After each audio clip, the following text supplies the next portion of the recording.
Vamos a nuestra Biblia, vamos a abrirla en Efesios capítulo 1, versículo 7.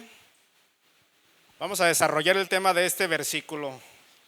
Dice la palabra de Dios: en quien tenemos redención por su sangre, el perdón de pecados, según las riquezas de su gracia. Hoy nos tocó compartir el tema acerca de la redención, en qué consiste la redención, por qué Dios nos redimió, etcétera. Se dice, y estaba viendo una historia, que en una ocasión un pastor llegó a una congregación y presentó en la congregación, en el púlpito, una jaula vacía, y empezó a contarle la historia de por qué estaba vacía. Y dice la historia que aquel pastor, en el trayecto de su casa a la iglesia, miró a un niño con una jaula con 3 pájaros adentro, y el niño aquel estaba sangoloteando la jaula, la maltrataba, etcétera. Y el pastor se acercó a aquel niño y le dijo que para qué quería aquellos pájaros. Y dice la historia que el niño empezó a decirle que cuando llegara a su casa iba a jugar con ellos, los iba a desplumar, los iba a poner a pelear. Y el pastor le dijo: pero te vas a cansar de jugar con ellos, ¿qué vas a hacer después? Y dice: tengo unos gatitos y a mis gatos les gustan los pájaros, se los voy a dar para que se los botaneen. Entonces el pastor le dijo al niño: te ofrezco cierta cantidad de dinero por ellos. El niño lo pensó, pero a final de cuentas se los vendió. Y el pastor, ya obteniendo la jaula con los pájaros, dice aquella historia que fue a un jardín donde estaban los árboles y los dejó en libertad. Y cuando llegó a la congregación con la jaula vacía, le dijo a la congregación: esta es tu historia y esta es la mía. Dios nos compró para dejarnos en libertad. Y prácticamente es lo que nos dice Efesios, y de donde vamos a estar desarrollando el tema acerca de la redención. Anteriormente, la última vez que me tocó compartir aquí, algunas semanas o meses, ya no me acuerdo, estábamos hablando acerca de la expiación, que es una doctrina de salvación. Entonces, hoy quisiera compartirles esta doctrina, que también es una doctrina de salvación, que es la doctrina de la redención.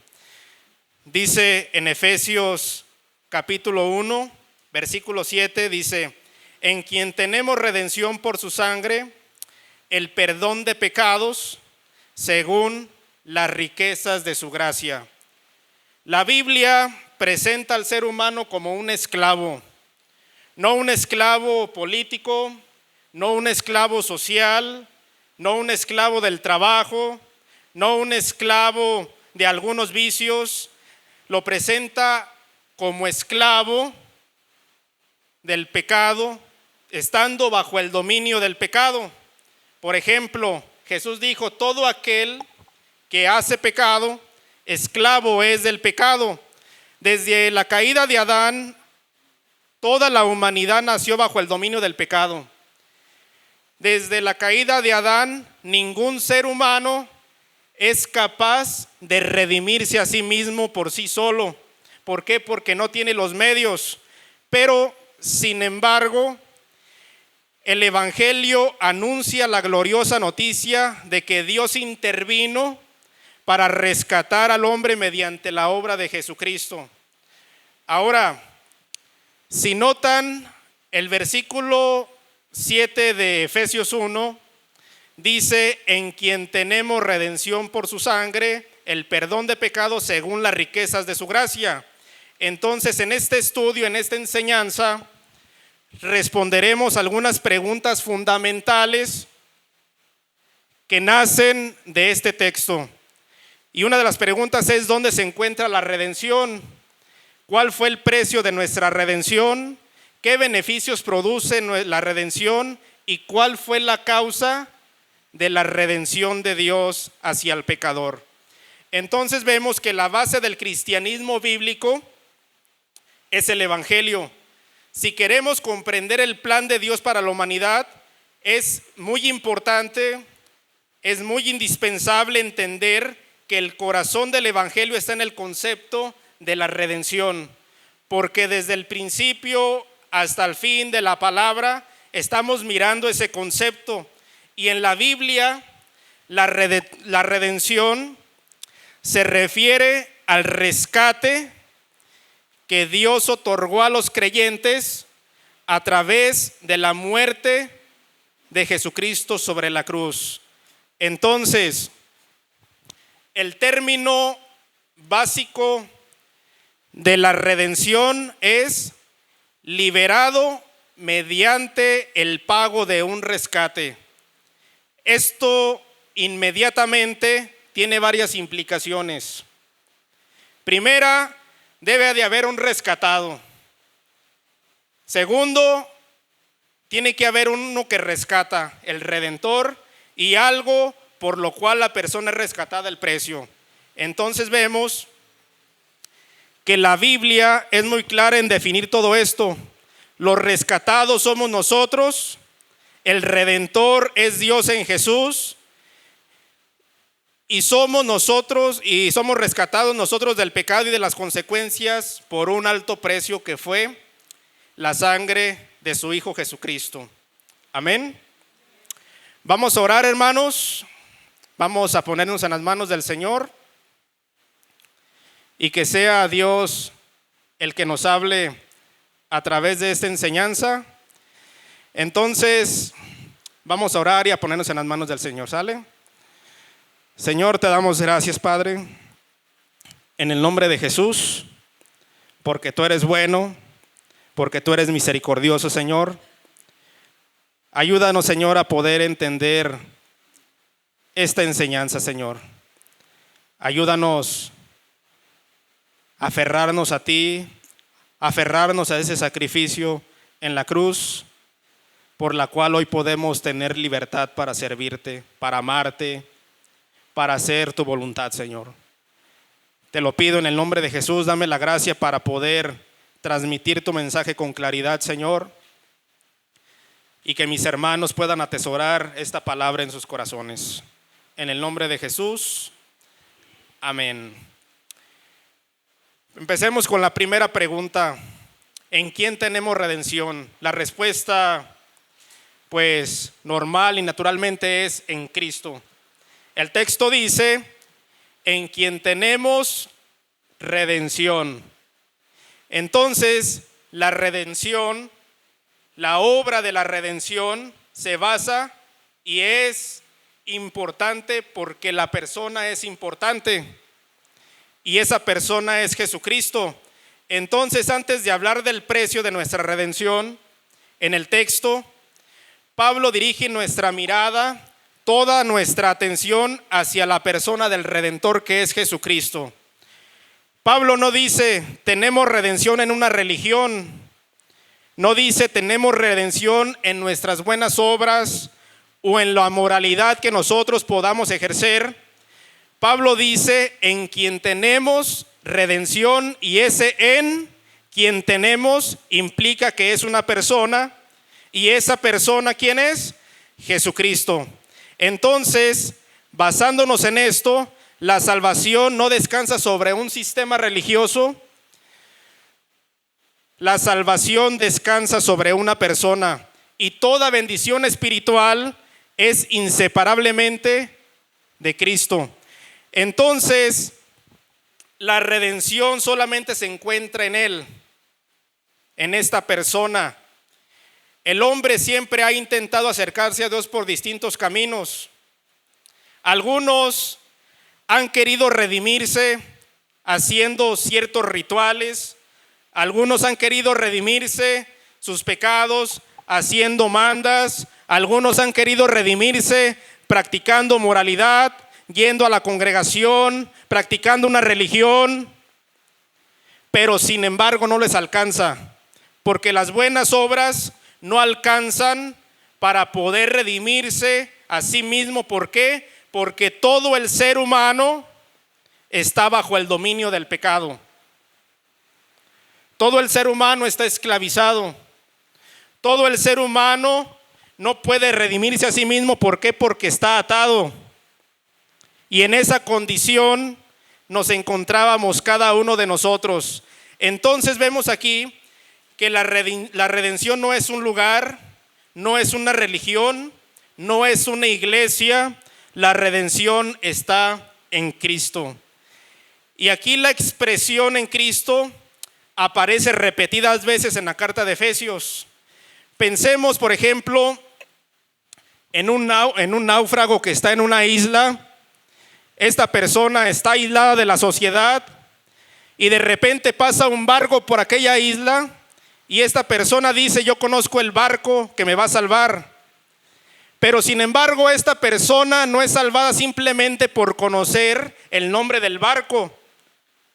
Esta persona es salvada porque se va a subir al barco, porque está en el barco. Cada uno de nosotros no somos salvados por pertenecer a la congregación, por venir a la congregación, por leer la Biblia, por tener ciertos conceptos de la fe cristiana. Nosotros somos salvados porque somos redimidos y porque estamos unidos a Cristo en una relación íntima por medio de la fe.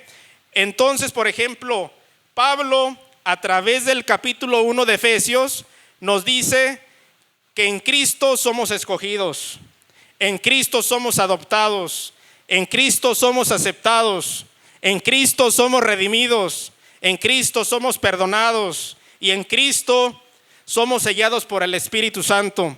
Entonces esto demuestra que fuera de Cristo el hombre permanece sin esperanza, pero unido a Cristo recibe todas las riquezas de la gracia de Dios, incluyendo el perdón de sus pecados a través de la redención en Cristo.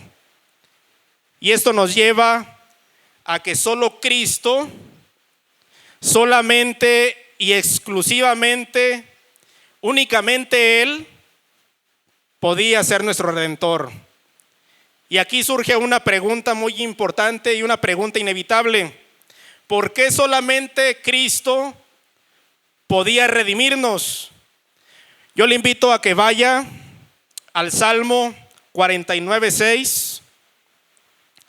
Salmo 49:6.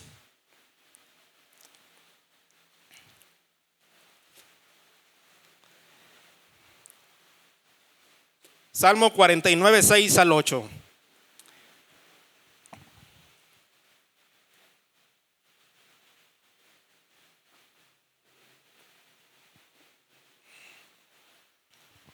Y dice: los que confían en sus bienes y en la muchedumbre de sus riquezas se jactan. Dice el versículo 7: ninguno de ellos, ninguno de estos hombres podrá en manera alguna redimir al hermano. Ninguna persona, hablando en carácter espiritual, en carácter del perdón y cercanía a Dios, puede redimir al hermano.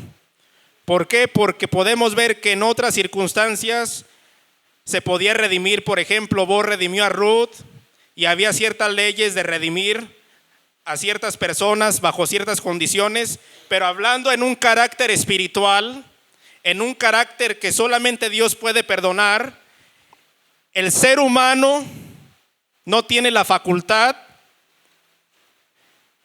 ni el requerimiento para poder redimir a otro ser humano. Dice: ni dar a Dios su rescate, porque la redención de su vida es de gran precio. Es un precio muy elevadísimo, un precio inimaginable, un precio que trabajando toda la vida no le alcanzaría para juntar los recursos para poder pagar la redención. Y dice: y no se logrará jamás. Vemos que este salmo nos presenta una realidad que el ser humano muchas veces se resiste a aceptar. Hay cosas que el dinero no puede comprar. Las riquezas pueden adquirir propiedades, las riquezas pueden adquirir lujos, las riquezas pueden adquirir comodidad, pero nunca pueden comprar el perdón de los pecados ni reconciliar al hombre con Dios. David dice que nadie puede redimir a su hermano. ¿Por qué? Porque el problema no es tanto económico, sino que el problema es espiritual. La deuda que el pecado produjo delante de Dios es infinita. Desde la perspectiva humana, no tenemos los recursos para poder cubrirla. Ningún ser humano posee esos recursos. ¿Por qué? Porque estamos en la condición de pecado. Estábamos en la condición de esclavos. Pensemos en unas personas que fueron encarceladas, que son prisioneros. Ninguno de estos prisioneros pudiera darle la libertad a su compañero. ¿Por qué? Porque están bajo la misma circunstancia, están bajo la misma condena. Solamente alguien, si pudiera salir de esa situación, pudiera hacerlo, pero sin embargo todos están bajo esa misma situación, bajo cadenas, tras las rejas, y cada uno de nosotros en esa misma situación nos encontrábamos. No podíamos redimirnos a nosotros mismos, necesitábamos de alguien externo, alguien que tuviera los recursos. Y ese alguien, ¿quién cree que era? Jesús. Amén. Jesús es el único candidato para ser nuestro Redentor suficiente. ¿Por qué? Porque Él era el único que tenía y que tiene los recursos para poder hacerlo. Y aquí es donde encontramos una de las verdades más gloriosas del Evangelio. Para redimir al hombre, Cristo tenía que reunir dos naturalezas, la humana y la divina. Tenía que ser hombre y tenía que ser Dios. El hombre fue quien pecó. Por lo tanto, un hombre debía obedecer perfectamente los requerimientos de la ley y morir en lugar de los hombres. Como hombre, Él pudo obedecer. Como hombre, Él pudo representarnos. Como hombre, Él pudo morir. Como hombre, Él pudo sufrir. Y prácticamente vemos en el libro de los Hebreos que el autor de los Hebreos dijo estas palabras: por lo cual Jesús debía ser todo semejante a sus hermanos. Jesús tenía que tener estas características.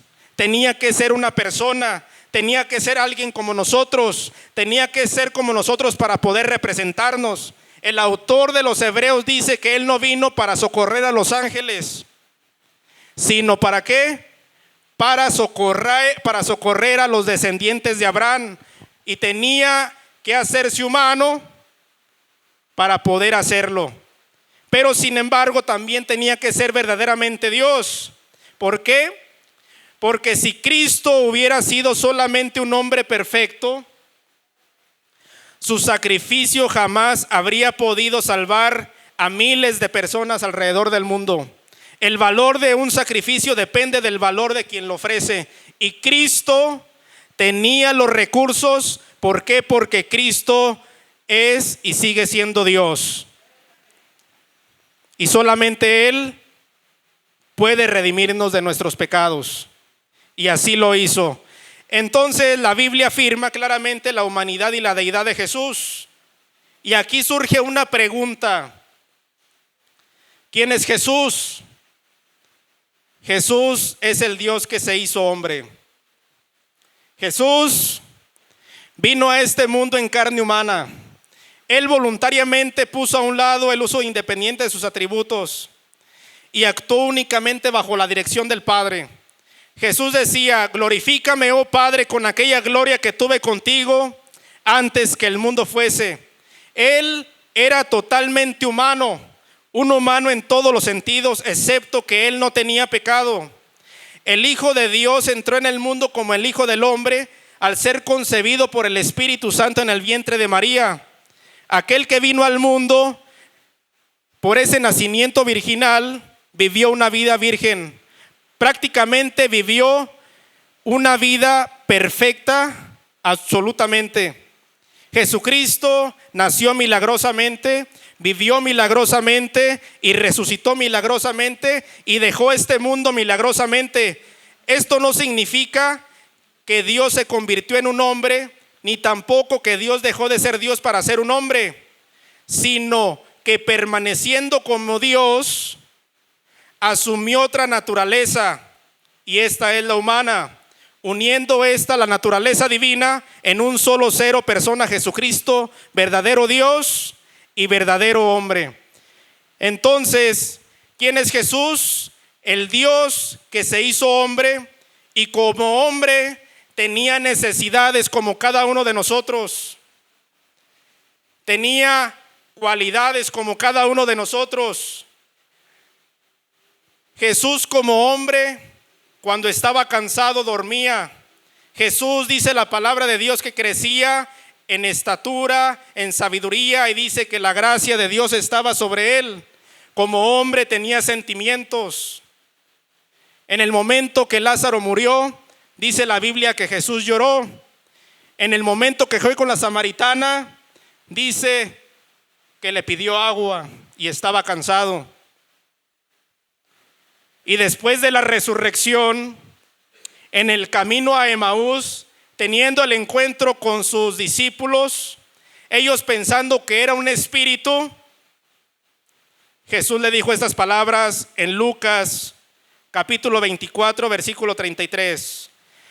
Mirad mis manos y mis pies, que yo mismo soy. Palpad y ved, porque un espíritu no tiene carne ni huesos, como ven que yo tengo. Entonces, en todos los sentidos, Jesús, para poder representar a la humanidad y para redimir al ser humano, tenía que ser hombre.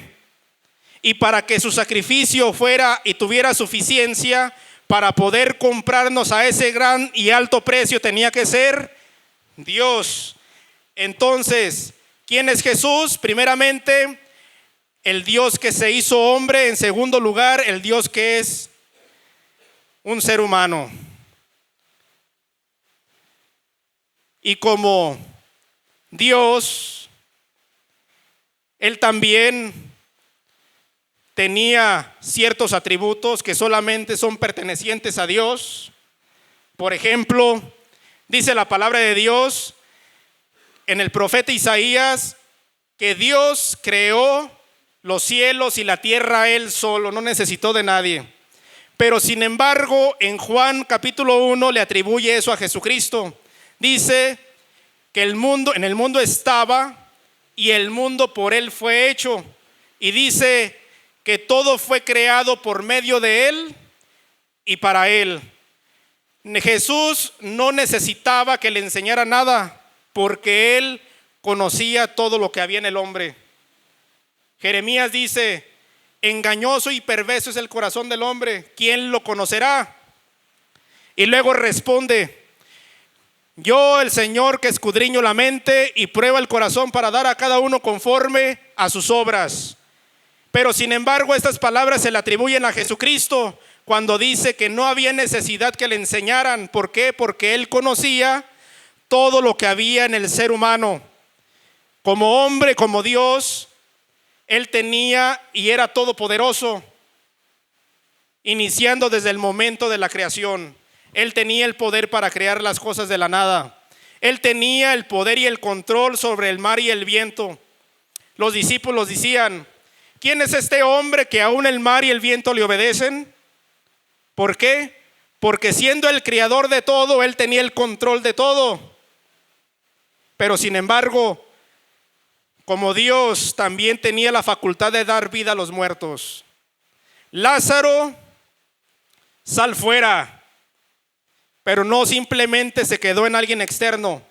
Él decía: derriben este templo y en 3 días lo levantaré. Él mismo dijo: a mí nadie me quita la vida. Tengo poder para ponerla y tengo poder para volverla a tomar. Prácticamente esto nos muestra ciertos rasgos de la deidad de Jesús, de que por un lado Él era un ser humano como cada uno de nosotros, pero por otro lado Él era Dios y por eso la paga de nuestra redención fue suficiente y cubrió los gastos para que nosotros hoy quedáramos en libertad de nuestros pecados. Amén.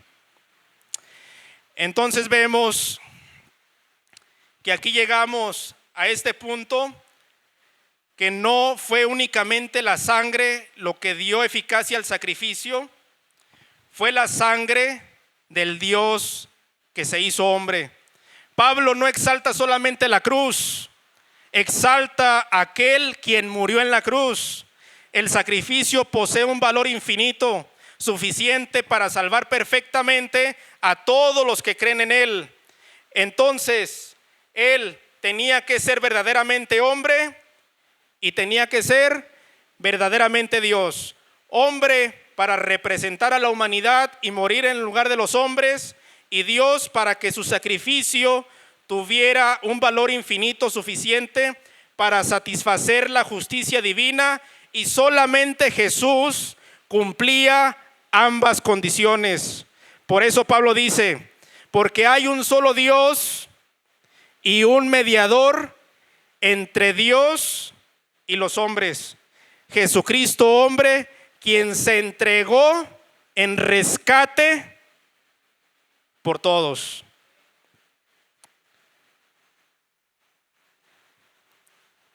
Efesios dice: en quien tenemos redención por su sangre. Entonces la pregunta es: ¿en quién tenemos redención? En Jesucristo.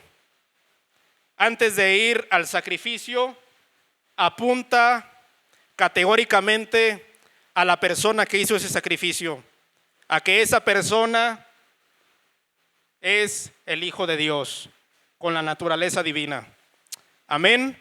Entonces, aquí la otra pregunta es: ¿cuál fue el costo de nuestra redención? ¿Cuál fue el pago?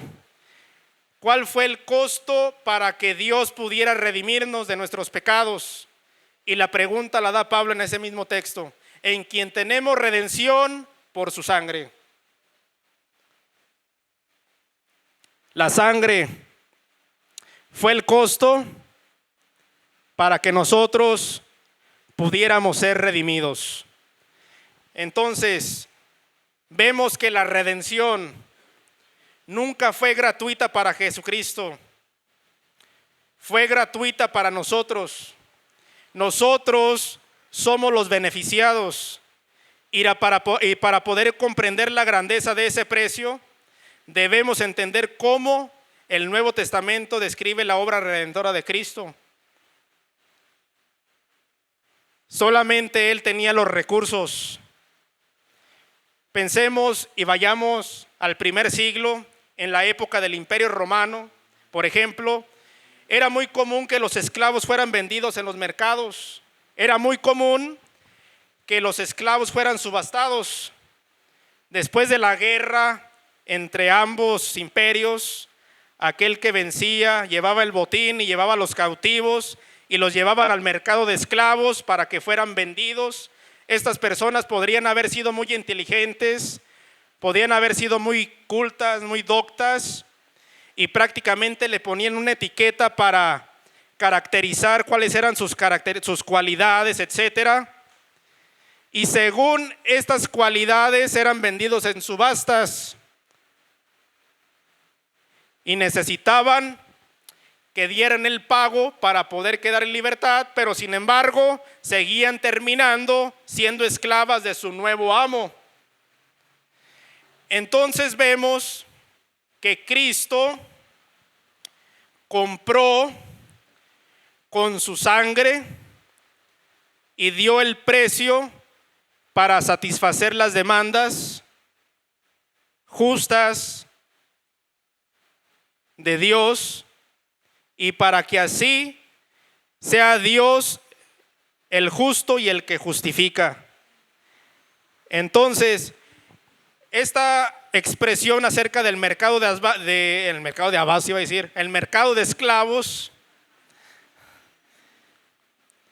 nos lleva para poder entender más a unas palabras que están en el Nuevo Testamento en griego, que son una palabra que quizás a lo mejor ya estás familiarizada con ellas, quizás no, pero una de esas palabras es agorazo, la otra exagorazo, una es lutró y la otra apolutrosis. Por ejemplo, en la enseñanza bíblica de la redención, estas 4 palabras griegas describen distintos aspectos de la obra de Cristo, aunque todas se relacionan con la idea de redimir, pero sin embargo, cada una tiene un matiz particular. Por ejemplo, agorazo es una palabra griega que su significado básico es simplemente comprar. La idea principal es adquirir mediante un precio. Se basa simplemente en dar el pago. La palabra exagorazo, su significado básico es rescatar o liberar para dar un pago para sacar del mercado. O sea, la palabra exagorazo simplemente se basa en dar el pago, y la palabra exagorazo, su énfasis principal es en no simplemente dar el pago, sino sacar del mercado. Cuando usted va a comprar al mercado, es lógico que cuando usted da el pago para comprar verdura, para comprar el mandado, es lógico que usted tiene que sacarlo del mercado. Y el énfasis principal de la palabra exagorazo es comprar para sacar. Entonces, la palabra lutró, su significado básico es rescatar o liberar pagando un rescate. Y enfatiza la liberación mediante un pago. Y la palabra apolutrosis tiene su significado básico en liberación completa. Entonces, el resultado es un rescate y libertad plena. Por ejemplo, la palabra agorazo la podemos encontrar y nos va a dar una cierta ilustración. Por ejemplo, en 1 Corintios capítulo 6, 20, donde dice que habéis sido comprados por un precio. Entonces, esta palabra proviene de agora, que significa mercado. Literalmente es comprar en el mercado. Y en el sentido espiritual enseña que Cristo nos compró con su sangre. Amén. Pero no solamente se quedó en el pago que Cristo otorgó y que Cristo dio con su sangre. Y aquí entra la palabra exagorazo, que dio el pago, nos compró, pero nos sacó del mercado de esclavos. Y las otras 2 palabras tienen que ver más con el rescate. Cuando alguien es secuestrado, por ejemplo, piden un rescate. Y es donde encaja, por ejemplo, la palabra apolutrosis, la palabra lutró, que esta palabra es usada para liberar de prisiones, para liberar de guerras, rescatar esclavos, para rescate de cautivos, etcétera. Y esta palabra hace énfasis en la liberación de alguien más que en la compra. Por ejemplo, en 1 de Pedro dice en el capítulo 1, 18, dice la palabra de Dios: y fuiste rescatados, lutró, con la sangre preciosa, el pago de Jesucristo. Entonces, fíjense, el conjunto de estas palabras ofrecen una visión rica de la redención y una enseñanza profunda de ella. Por ejemplo, Cristo pagó el precio, agorazo, nos sacó de la esclavitud, exagorazo, nos rescató mediante su sacrificio, lutró, y nos otorgó una redención completa, cuyos beneficios ya disfrutamos parcialmente y que alcanzará su plenitud en la resurrección. Apolutrosis. Entonces, vemos que estas palabras encajan en lo que Cristo hizo en la cruz por el pecador.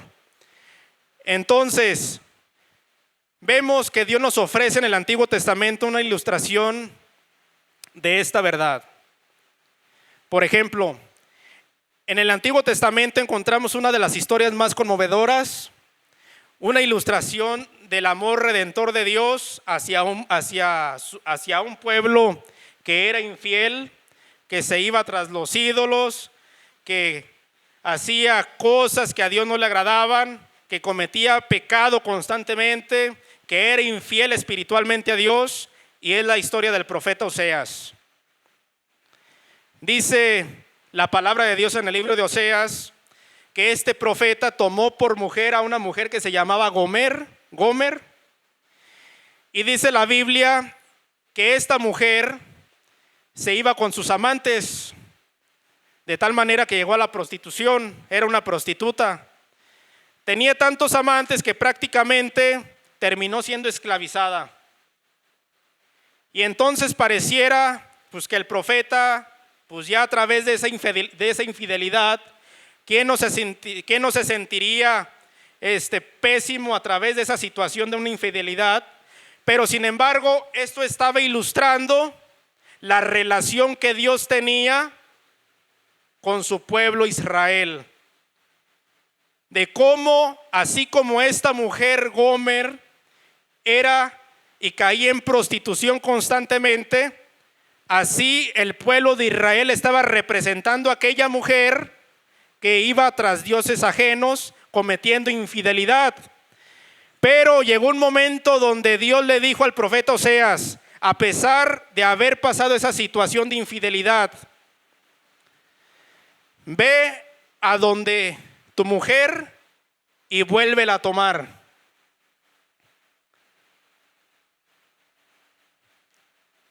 Prácticamente estaba representando aquí Oseas la misericordia, la gracia de Dios, el perdón de Dios. Y dice la palabra de Dios que Oseas obedeció a Dios y fue a donde su mujer para pagar el precio, que fueron 15 piezas de plata, y fue un homer y etcétera, y dio el precio para su rescate y quedar liberada.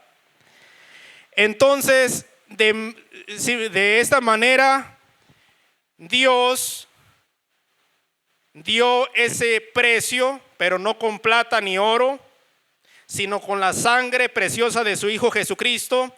Nosotros, aunque la historia representa principalmente al pueblo de Israel, esta mujer de un pueblo que fue infiel, prácticamente vemos que toda la humanidad se ha separado de Dios y quedó esclavizada por el pecado. No podía liberarse por sí misma, tenían que pagar por él para que estos pecadores, así como nosotros, pudiéramos quedar en libertad. Esta mujer fue quedada en libertad, pero fue para que el profeta Oseas la restaurara. Dios nos compró para que nosotros seamos libres del pecado, ser restaurados para ser siervos de la justicia. Entonces vemos que el pecado siempre promete libertad, pero termina produciendo esclavitud. El pecado te promete que vas a ser libre, pero sin embargo en la práctica te esclaviza. Esta mujer posiblemente quiso quedar libre del profeta Oseas, de su marido, diciendo: yo quiero ser libre de mi marido. Pero sin embargo, a través de sus adulterios, teniendo esa libertad, llegó al término de ser esclava del pecado y de ese adulterio y físicamente por sus amantes. Pensemos en alguien que es un alcohólico. Esta persona dice: yo puedo controlar el alcohol, yo lo puedo hacer, yo sé cuándo parar, pero simplemente bastó con una gota de alcohol para terminar en la ruina y terminar siendo esclavizado.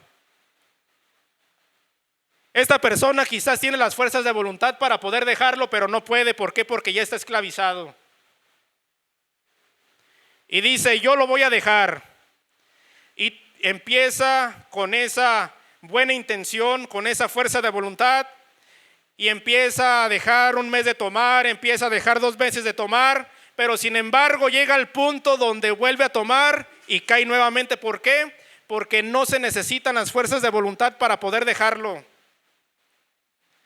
Se necesita al Espíritu Santo que intervenga a través de la obra expiatoria de Cristo para libertarnos de esa situación. Y así pudiéramos poner esas aplicaciones. Pero sin embargo pienso que nosotros entendemos a dónde quiero ir. Y esta mujer empieza a cometer adulterio, empieza a sentir que es libre, pero sin embargo termina siendo esclavizada, de tal manera que el profeta Oseas va y paga el rescate por su libertad. Esta mujer no tenía piensos en ir con el profeta Oseas. De igual manera, así el ser humano no tiene la más mínima capacidad, o mejor dicho, la más mínima intención, porque capacidad sí tiene, la más mínima intención de buscar a Dios. ¿Por qué? Porque le gusta vivir en el pecado. La Biblia dice: no hay quien busque a Dios. Esta mujer no tenía las intenciones de buscar a su marido, lo dejó para ser libre. Pero sin embargo, Oseas fue, y la Biblia dice que el Hijo del Hombre vino a buscar y a salvar lo que se había perdido. Oseas pagó unas piezas de plata por su libertad, pero sin embargo Jesucristo pagó con su propia sangre para nuestra redención. Dice la palabra de Dios en Primera de Pedro, capítulo 1, versículo 18: sabiendo que fuiste rescatados de vuestra vana manera de vivir, la cual recibiste de vuestros padres, no con cosas corruptibles como oro o plata, sino con la sangre preciosa de Cristo, como de un cordero sin mancha y sin contaminación. El precio fue alto. El texto de Efesios dice: en quien tenemos redención, pero el costo dice: en su sangre. Y la sangre fue el pago. Y el pago fue suficiente porque la persona era Dios. Y es Dios. Y sigue siendo Dios por los siglos de los siglos. Dice en Hebreos capítulo 9, 11. Hebreos capítulo 9, versículo 11 y 12.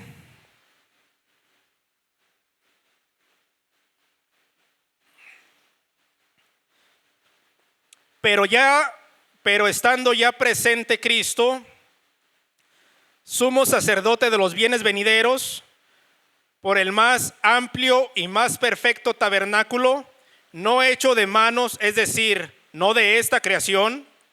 Y dice en el versículo 12: y no por sangre de machos cabríos ni de becerros, sino por su propia sangre, entró una vez y para siempre en el lugar santísimo. Y luego dice: habiendo obtenido eterna redención. habiendo obtenido eterna redención. ¿Por qué obtuvo eterna redención? Porque el sacrificio de Cristo tenía características eternas, porque Él es eterno. Nosotros pecamos en contra de un Dios eterno, y como consecuencia de nuestro pecado en contra de un Dios eterno, merecíamos un castigo eterno. Por eso alguien con esas características eternas tenía que venir como un ser humano, representarnos y morir en aquella cruz para obtener esa redención eterna. Por ejemplo, el profeta Miqueas ya había profetizado acerca de Jesucristo, que las salidas del Mesías eran desde el principio, eran desde la eternidad. Y cuando hablamos de la eternidad de Dios, por ejemplo, en el momento que Jesús dialogaba con los fariseos, les decía: antes que Abraham fuese, yo soy. Y ellos le decían: tú ni siquiera tienes 50 años, ¿cómo es que conoces a nuestro antepasado Abraham? Pero sin embargo Jesús respondía con esto: antes de que Abraham naciera y existiera, yo soy. Estaba apuntando a su eternidad. Y por esta causa podemos ver que Jesucristo tenía los recursos para obtener esta eterna redención. Amén. Porque Él es el Dios hombre. Entonces vemos primeramente que el texto nos dice en quién tenemos redención. La respuesta natural es únicamente en Jesucristo.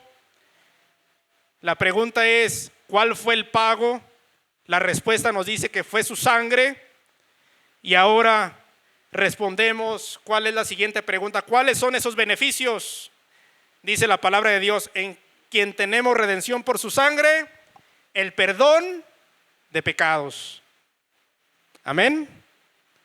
El perdón de pecados. Entonces, hasta este momento, Pablo ha respondido dos preguntas fundamentales. En Cristo tenemos redención y el precio fue su sangre. Ahora responde la tercera pregunta: ¿qué beneficios produce esta redención?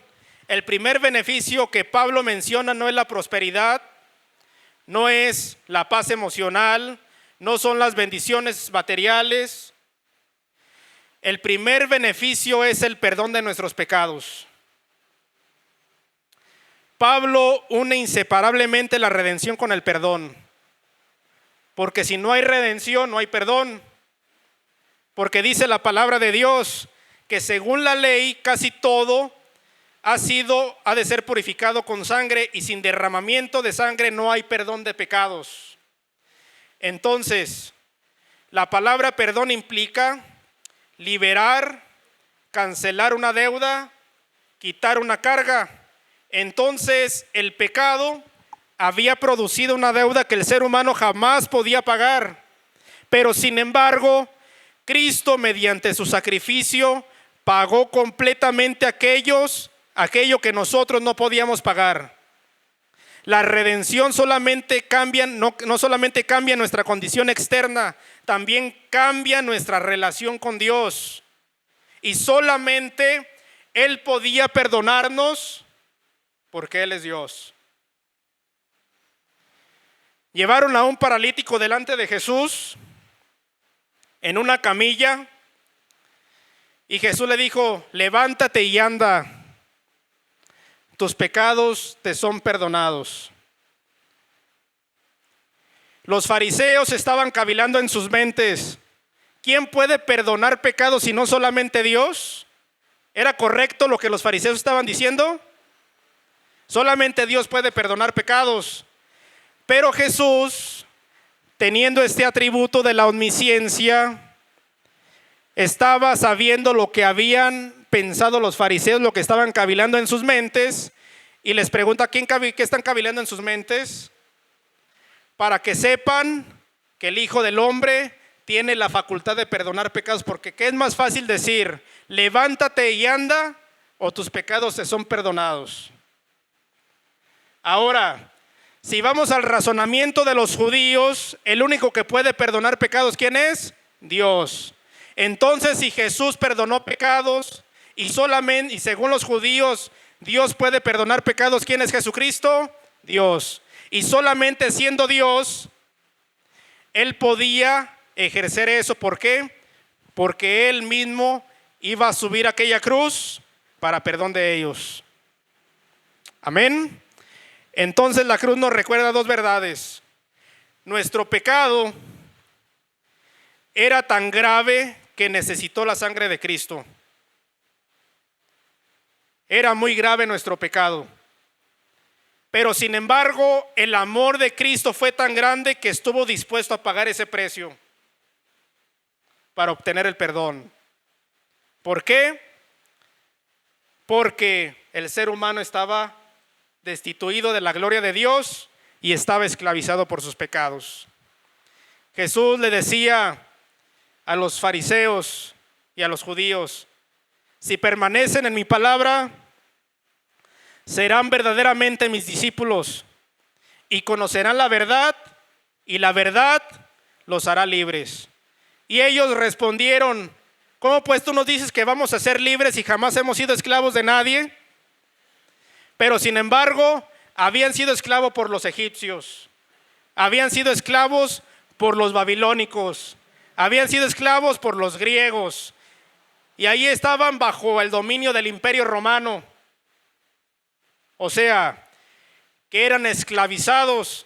Pero Jesucristo va más profundamente y les dice: de cierto les digo que todo aquel que hace pecado es esclavo del pecado. Y el esclavo no queda en casa para siempre. El Hijo permanece para siempre. Así que si el Hijo los libertare, serán verdaderamente libres.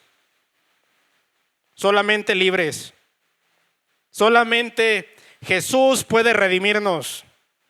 Y de eso se trata la redención. Entonces, vemos que los beneficios a causa de la redención fue para que nosotros obtengamos el perdón. Pero sin embargo, si nos extendemos más, a través de la redención somos justificados, somos regenerados, somos adoptados, somos justificados, etc. Pero sin embargo, si nos vamos al texto, el beneficio de la redención que Cristo otorgó fue principalmente el perdón de nuestros pecados. Amén. ¿Y cuál fue la causa de nuestra redención en último lugar?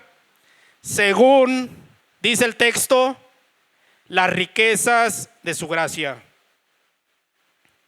Según las riquezas de su gracia, dice: en quien tenemos redención por su sangre, el perdón de pecados según las riquezas de su gracia.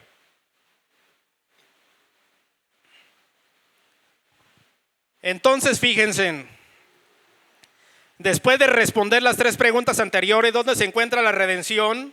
Que es en Cristo. ¿Cuál fue el precio de nuestra redención? Su sangre. ¿Cuál fue el beneficio? El perdón. Ahora nos muestra que la causa de nuestra redención es por su gracia, por la riqueza de su gracia. Entonces, la causa de nuestra redención no se encuentra en el valor del hombre, sino en el carácter de Dios. Dios no nos redimió porque nosotros fuéramos dignos de ser salvados. Nos redimió porque Él es rico en gracia y en misericordia. La redención nace de la gracia de Dios, pero no del mérito humano, no de nuestra bondad, no de nuestras obras, no de nuestras capacidades espirituales, no de nuestro esfuerzo humano. ¿Por qué? Porque la causa fue las riquezas de su gracia. Dios nos redimió porque quiso mostrar su amor, su misericordia, quiso mostrar su generosidad en Cristo. La redención comenzó en Él, comenzó en el corazón de Dios, fue comprada por la sangre de Jesucristo y aplicada a cada uno de nosotros como creyentes por su gracia. Entonces, vemos que la gracia elimina toda jactancia y todo orgullo humano. ¿Por qué? Porque nosotros no podemos decir soy redimido porque fui mejor que otros. No podemos decir soy redimido porque traté de guardar la ley al pie de la letra.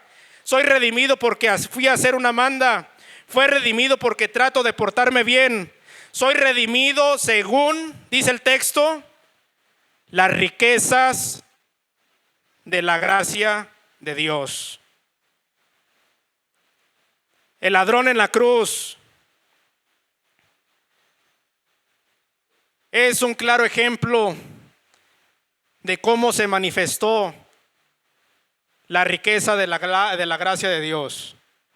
Vemos en esa escena que estaban siendo crucificados 3 hombres.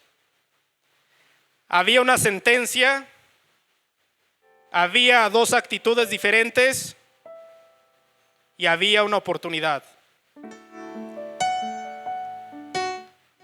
La sentencia era no porque fueran buenos, solamente Jesucristo lo era. Pero los otros 2, dice la palabra de Dios, que estaban injuriando al Salvador. Si eres el Hijo de Dios, sálvate a ti mismo y sálvanos a nosotros. Y el otro, aún y en esta condición en la que nos encontramos, ¿temes a Dios? Acuérdate, Señor, de mí cuando vengas en tu reino.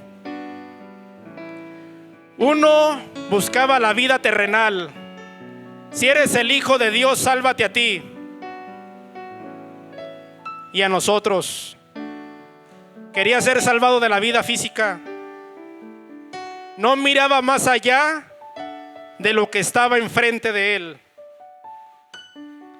Pero el otro estaba mirando mucho más allá y le dijo: acuérdate de mí cuando entres en tu reino.